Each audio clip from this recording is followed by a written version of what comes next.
Prije svega pozdrav svim navijačicama i navijačima Brska, svim ljubiteljima nogometa koji prate drugu HNL i sve druge lige. A što se tiče same ocjene polusezone, mislim na kraju kad sam sve sabere, već sam to i rekao, za neki dojam zadovoljavajući nam fale recimo 3 do 4 boda koje smo imali prilike gdje osvojiti. Bilo je prilika za uzeti te bodove, tako da na kraju ta 3-4 boda da smo usvojili, mislim da bi to bilo neko realno stanje naše i realan položaj na tablici. Ali evo i ovako, nisu nam previše odmaknuli ni ovi, tako kažem, iz čvrste sredine tablice, 6. mjesto udaljeno 4 boda, ali isto tako nam je zadnje mjesto, mi smo bježimo samo 2 boda, prema tome ostaje nam teška borba za ostanak u ovoj polusezoni, zašto ćemo se gledati da se što bolje pripremimo. Nedostalo nam je iskustva u ekipi, iako ne možemo reći da smo bili neiskusna ekipa gledano po godinama, ali igranje na toj drugoligaškoj razini nam je nedostalo u svakom slučaju, osim Metera i Krajčeka, nitko nema neko preveliko iskustvo, ima nešto Kovačić iz Rudeša i Miran iz Horvat iz Segeste, ali nisu tamo bili njih dva u glavnim ulogama i nisu neko veću minutažu ostvarivali u tim klubovima. Tako da mislim da je to faktor koji je možda pridonio tome da imamo tih 3-4 boda manje nego što sam spomenuo, što smo očekivali. Jednostavno, većini ostalih igrača je bila premijerna sezona u drugoj HNL, ali vidio se jednostavno nedostatak tog iskustva, ali sve druge ekipe imaju dosta drugoligaškog kadra, većina njih već godinama igraju drugu ligu i imaju i dosta proligaških igrača. Mi taj dio nismo imali, zadržali smo većinu kadra iz treće lige koji je i ušao u drugu ligu. Na neki način je to bila i zahvala svim igračima koji su napravili taj uspjeh, ali vidjelo se, jednostavno se vidjelo u nekim situacijama da je i neiskustvo, a i u određenoj mjeri i kvalitete ili nekvaliteta. Često znamo pričati pa kažu kao nedostatak sreće ili takve neke, ja osobno ne vjerujem, već sam to rekao ne znam koliko puta, da u neku sreću u sportu jednostavno ili jesi ili nisi na pravom mjestu u tom trenutku. Često da možemo prvo kolo se sjetiti protiv Varaždina kada mi je Benko zabio gol u 92. minuti, prije tog smo mi promašali 11-terac. Nije Benko ni prvi put u životu zabio s te pozicije gol u toj minuti, a i u toj samoj utakmici to mi je mislim bio treći udarac sa te pozicije sa koje je zabio gol. U tom trenutku nismo dobro čuvali, nismo dobro markirali i jednostavno zabio je gol. Tako da ne bi to rekao da je to neka sreća ili nesreća, to je jednostavno kvaliteta ili nekvaliteta ili trenutak dekoncentracije. Jer da su 3 poraza malo onako kad se kaže u 90 plus da smo izgubili, ne bi ja to ipak kažem nazvao srećom ili nesrećom, nego jednostavno ovako kako sam to objasnio u ovoj utakmici kontra Varaždina, manje više to se sve tako odigralo. Tako da imam sveukupni dojam da je igra bolja nego bodovni saldo. To je ono čemu trebamo temeljiti nešto za buduće. Ali svakako da najviše rezerve imamo mi unutar svoje ekipe, mi možemo još bolje, u to sam uvjeren, možemo još bolje i uvjeren sam da ćemo u ovoj polusezoni napredovati. Uvidjeli smo neke stvari, iskusniji i pametniji sam ja za 6 mjeseci, isto kao igrači, jer puno znači 6 mjeseci u ovome natjecanju tako jakom kao što je druga liga, osobno to sam već rekao puno puta, mene prvog iznenadila razlika u kvaliteti između druge i treće lige, možda u tom dijelu nismo najbolje odreagirali. I naravno da je bilo igrača koji su odigrali bolje, koji su odigrali lošije u polusezonu, pa možda od ovih koji su, recimo da tako kažem, Horvat je opet naš prvi strelac, Krajček je odigrao zapaženu rolu, Čikvar kad nije bio određen, Meter je u momčadi prvenstva, oni Majtani su doradili dobar posao iza, Ilinčić je na golu branio odlično, ne bi tu nekog sad mogu istaknuti da je neko bio neka strašno iskočio iz ekipe, ali evo Krajček je svojim igrama koje je pružio u polusezonu, za njega se pojavili neki zainteresirani, to jest klubovi, menadžeri koji će ima neke ponude iz Azije, gdje će otići možda za novce koje ne može dobiti kod nas ni prve lige, su možda prva 3-4 kluba, tako da evo, na tragu, kažem, njega, Horvata, Metera, Čikvara, Ilinčić, Majtanić, manje više to su onako igrači i iskusniji koji su, eto, kažem, iznijeli tu polusezonu, povukli i ostale za sobom, jer kažem, te igre koje smo mi pružali nisu bile loše, kažem, rezultat često nije bio adekvatan igri, ali igre nisu bile loše. Biće i odlazaka, bit će naravno i dolazaka. Evo spomenuo sam već Krajček da ima ponudu mislim da iz Singapura. Tako da, koliko god mi u nekom trenutku jesmo u nezgodnoj situaciji, borba za opstanak i koliko god se nekad slagali ili ne slagali sa igračevim željama, ali teško je ostati nekom uskratiti ako se pruža prilika da zaradi neki ozbiljniji zaista novac, teško je tu se igraču ispriječiti, stati mu na put. I evo naš dugogodišnji kapetan, ovdje domaći dečko Nemanja Dorić, također odlazi iz kluba, sad ne znam da li će ići, pretpostavljam da ide u Njemačku raditi za poslom, isto tako i Sušac ide u Njemačku. Pratimo izgleda i mi kao klub trendova iz Slavonije naše da se ljudi iseljavaju, tako iz kluba idu u Njemačku za poslom, pa ja im želim sve najbolje ovim putem, hvalim na svemu što su dali za naš klub. Posebno moram tu istaknuti našeg kapetana Nemanju Dorića, domaćeg dečka, zaista odličan momak, dugogodišnji kapetan naš ovdje, koji je kroz ove godine možda u polusezonu zadnju nije puno participirao, nije puno igrao zbog nekih objektivnih okolnosti za koje dijelom malo i on sam krivi i možda se najbolje u svemu tome snašao, ali sigurno da će nam falit, jer on je bio onako, neću reći dobri duh slačionice, ali uvijek znao se dobro s njim i našaliti, povezivao ekipu i zvao kod sebe kući kad su bila neka slavlja, što god okupljaju je momke, tako da evo, on će nam faliti. Bilo bi sad licemjerno od mene reći sada će nam faliti u igračkom dijelu, jer može uvijek reći pa nije ti igrao prošlu polusezonu, ali nije samo taj igrački dio koji igrači pridonose, ima i neki drugi dio sa ljudske strane. A sigurno da su njegove kvalitete, da je bio u adekvatnom fizičkom stanju, ja mislim da bi on svoje kvalitete pokazao i na terenu. A Popović,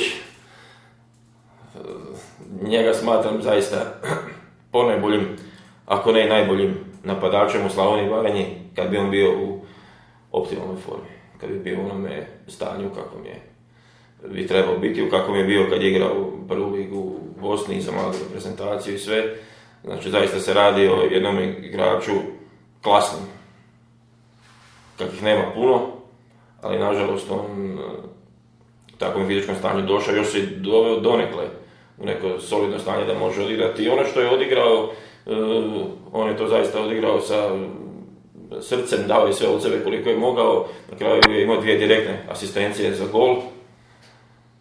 tako da, ali da bi on bio onaj pravi, zaista trebalo bi znači se dovesti prvo u fizičko stanje, a ovo ništa drugo kod njega nije upitno. Sad je krenuo neki proces skidanja kilograma i dovođenja sebe u to optimalno stanje, pa vidjet ćemo u kojem će doći, ali u svakom slučaju, kako god bilo, Popa ćemo i znati iskoristiti, Pop će dati ono svoje što može, ali kažem, vjerovatno kad bi bio u top, tako kažem, fizičkom stanju, on se ne bi puno kod nas zadržao, ali takvih igrača kao što je on, takvih igrača zaista malo ima. Nakon dugo godina imamo zaista odličnu suradnju sa NK Osijekom, evo, sad smo imali ovu prvu polusezonu Čikvara na posudbi koji će i dalje ostati kod nas, oni su zadovoljni s njegovim igrama koji je pružao ovdje kod nas u Bosku, tako da smo odlučili tu suradnju proširiti, pa će doći još neki igrači, vjerojatno još 3 igrača. Uz Čikvara dvojica još sigurno, vjerojatno i 3. igrač će doći na posudbu iz NK Osijeka i na to im zaista hvala. Ipak su oni generator i lider u svemu ovdje, pogotovo što se tiče tog dijela kvalitetnih igrača, manje više sve to završi kod njih. Prema tome, mislim da taj put nije loš, pokazalo se sa Čikvarom da smo pogodili i mislim da je s ovim igračima također koji će doći na posudbu da će to biti jedna dobra suradnja. Doći će Davud Žalinus, to je dosadašnji igrač bio Augsburga, gdje je zadnjih 6 mjeseci trenirao sa NK Osijekom, igrač junior Augsburga, mislim da igra za njihovu drugu ekipu sad, to da li je, nije, ne znam točno. Trenirao je prošlu polusezonu sa NK Osijekom, nije se mogla neka papirologija riješiti zbog neke odštete što je Augsburg potražio, koliko sam upoznat s tim od Osijeka, međutim sad su tome uspjeli su taj dio ispregovarati, pa će naravno će biti igrač NK Osijeka koji će biti posuđen u nama u Bosk i drugi igrač je Josip Anić, To je igrač iz Zadra koji je nastupao za Zadar prošlu polusezonu, ne znam točan sad broj nastupa njegova, ali on će također popisati ugovor s NK Osijekom i bit će ustupljen nama na 6 mjeseci i sad vidit ćemo za tog još igrača koji bi trebao doći, u kojem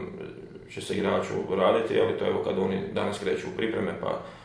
vjerojatno dok oni sebi isprofiliraju kadar koji im treba, pa ćemo vidjeti šta od toga mi možemo uzeti. U svakom slučaju uzet ćemo ono što smatramo da kvalitetom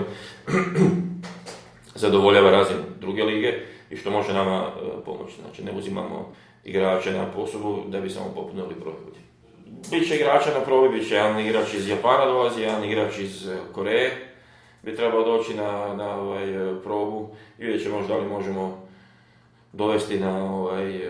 poslugu igrače ili ne na poslugu nego baš dovesti za ovako ciljano iz Srbije, neke malo kvalitetnije igrače, jednog ili dvojicu, mislim da bi to onda bio kadar koji bi trebao biti dovoljan da osigura opstanak u drugoj ligi. Malo je teško dovesti ovdje klubove, kod nas je taj sad ukinut je zimski prelazni rok na recipis samo uz dozvolu kluba. Prilično je teško što smo god pokušali dovesti to, jednostavno je zapelo, klubovi ne puštaju, tako da moramo gledati gdje ćemo naći pojačanje, makar kažem to bili u ovom slučaju vjerojatno stranci. Sa priprema krećemo 14.1. u 10 sati je prozivka ovdje nastavljeno, prvi dan ćemo dobiti testiranje koje radimo uvijek i nakon toga ćemo nastaviti raditi 2 puta dnevno, 2 dana, treći dan će biti odmor, to će biti znači skroz do onog uvodnog tjedna prije, to je do završnog tjedna prije pred prvenstvo će nas pratiti taj ritam. Dogovorili smo i 8 prijateljskih utakmica, tako da 3 ćemo igrati sa našim dugogodišnjim prijateljima iz Mađarske koji imaju i terene s umjetnom travom. Ako bude slučaj snijega, tamo se mogu odigrati utakmice, tako da igrat ćemo sa Osijekom, s Cibalijom, Kutjevom, sa Jurjevcem i sa Đakovom. Završni taj generalka će biti sa drugom ekipom NK Osijeka, pa ćemo odigrati tamo jedan, neću reći turnir, ali bit ćemo, što isto možda jedna lijepa stvar i novina, odigrat ćemo Cibalija, Osijek i Brsk po 2 utakmice svako sa svakim tog 24.2. Ono se svakako zahvaliti predsjedniku kluba i upravi na ukazanom povjerenju koje su mi dali da vodim ekipu i kad nije bilo dobro početkom prvenstva, kad loš ulazak u prvenstvo, i tu imao strpljenja, iako sam ja bio spreman i otići nakon takvih rezultata, međutim on nije sklon mijenjanju trenera često, a ti sami da tu nije bilo puno trenera, u Brsku se nije promijenilo sve ove godine, tako na kraju ipak smo izvukli donekle tu polusezonu, da to ipak na nešto liči, da se donekle može neko zadovoljavajućim ocjenom, kažem, ocijeniti, jer on je isto tako vidio da je i sam je rekao da igre nisu bile, ono što se rekao, igre nisu bile loše, neke stvari trener možda ne može utjecati, ali trener uvijek taj koji mora podnijeti odgovornost, ali on je, kažem, bio imao toliko strpljenja sa mnom, pa eto dao mi je priliku, na kraju, kažem, doveli smo to u neke koliko toliko zadovoljavajuće vode u polusezonu. Čovjek nam pruža podršku maksimalno i meni, igračima i sve ove godine i sada i zaista mu kažem na tome mi možemo, rijetki su ljudi kao što je on, možemo samo skinuti kapu na svemu tome što radi za ovaj klub. U biti sam vuče ovaj klub i svi znamo koliko je teško doći do novca i pogotovo sad u drugoj ligi, tu su druge ekipe prvoligaša, sve ekipe druge su manje više iz gradova ili općina sa puno većim budžetom nego što je naš, a mi s ovim budžetom koji imamo, koji je najmanji u ligi, ali mislim da uz jedan kvalitetan rad koji je ovdje uvijek u Brsku, dok je bio gospodin Rupnik, dok je bio trener, uvijek je bilo poznato da se u Brsku dobro radi. Sad vidit ćemo, ja volim smatrati da i mi dalje dobro radimo u klubu, a evo to će na kraju se pokazati jesam li bio ili nisam bio u pravu, ali evo idemo tim putem, ne možemo kažem dovoditi neka skupa zvučna pojačanja, ali evo na ovom dijelu što se tiče rada pojačat ćemo to maksimalno koliko možemo. Pa ja mislim da Brsko nastavak ulazi sa širim i donekle kvalitetnim igračkim kadrom, iako će zaista biti teško domjestiti Krajčeka, jer on je dao jedan poseban to u našoj igri, imao je tu jedan, ako bio jedan bitan faktor u našoj ekipi. Teško je nadomjestiti takvog igrača s toliko energije kao što je on, ali mislim da ćemo, koga nema, bez njega se jednostavno mora i može, i mislim da ćemo mi to biti u stanju nadoknaditi sve eventualne odlaske do kojih može doći. S obzirom, vidit ćemo još kažem kakvi su ovi ostali igrači koje nisam gledao, ovi koji su došli, za koje njih sam gledao i pratio u 5 utakmica koji su igrali za Osijek 2, a ovi drugi, kažem, vidjet ćemo što će biti s njima. I to što budemo doveli ta pojačanja što planiramo dovesti iz Srbije, jednog od dvojicu igrača, to će biti svakako ciljani igrači, ne sad slani na poslu zato što nemaju negdje mjesta, nego jednostavno zato što tog igrača želimo dovesti. Vraća nam se Ivan Guzdenović koji je već zadnji kolo protiv Kustoševa ušao u utakmicu, koji ima operaciju, koji će biti spreman, i želim da se što prije oporavi, da nam se što prije vrati Drago Ćorić koji zaista bi bio u pravom smislu riječi pojačanje za našu ekipu, ali ima operaciju prednjih križnih ligamenata. Liječnici kažu 4. kolo, ali evo ja mu dajem radi sigurnosti još tu malo možda koje kolo više, jer ne bih želio zaista da mu se ponovo desi, ne da Bože neka ozljeda, nek se samo